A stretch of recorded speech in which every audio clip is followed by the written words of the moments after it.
Here we're being asked to find the expected value of x, and x being the continuous random variable with a given density function. So the first thing that you need to realize is that the expected value of x is given from a to b the integral from a to b of the product x times the function of x, which in this case is the density, the probability function. Okay, so here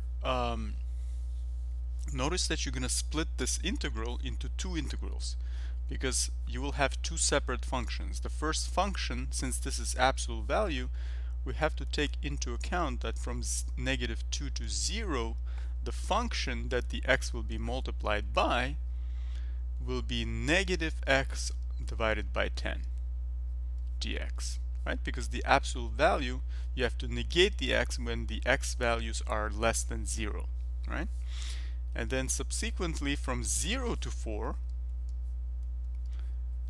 x will be multiplying a different function, the positive x divided by 10. Okay, so this is something that you should remember, right? Because the absolute value looks like this. Okay, in order for this function to be satisfied from to the left of the origin, the x values must be negated. Okay, because the result is always positive on the right and left side, right? So in this case, we negate the x whenever we're dealing with x values less than 0, right? So in this case, you're integrating from the -2 to the origin. So the x value, there's a negative coefficient in front of the x, right? And for the right side, it's positive, right? It's just itself without the absolute value bars. Okay, so knowing that, we can find the integrals easily.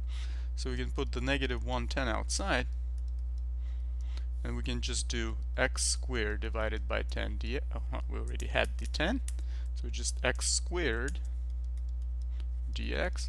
And then here we're going to put the +110 outside from 0 to 4. It's going to be x squared dx.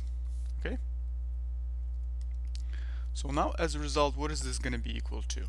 We're going to have -110 multiplied by 1/3 using the power rule of the antiderivative, x to the third from -2 to 0, plus 110, and again 1/3 for the antiderivative, and then x to the third, the power increases by 1, from 0 to 4.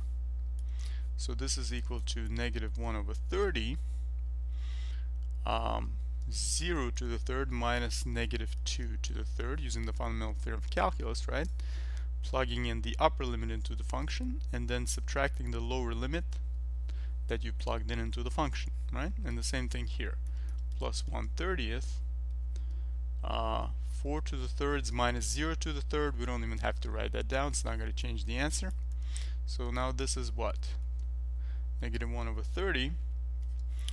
This result will be -8, and then that negative gives you a +8, right? Plus, and then 4 to the thirds is what exactly? That's 16 times 4 is 64, right? So 64/30. So as a result, this is what? 64 minus 8/30, right? So this is going to be 56/30, or you have to reduce this, right? Reducing this by dividing by 2 will give us 28/15. Okay, so 28/15 would be the correct answer. And notice that this would be an answer choice in the Society of Actuaries example. They would have 5 different answer choices, and this would be the correct answer choice that you would pick. Okay, so hope this was helpful. Thanks for watching. See you in the next video.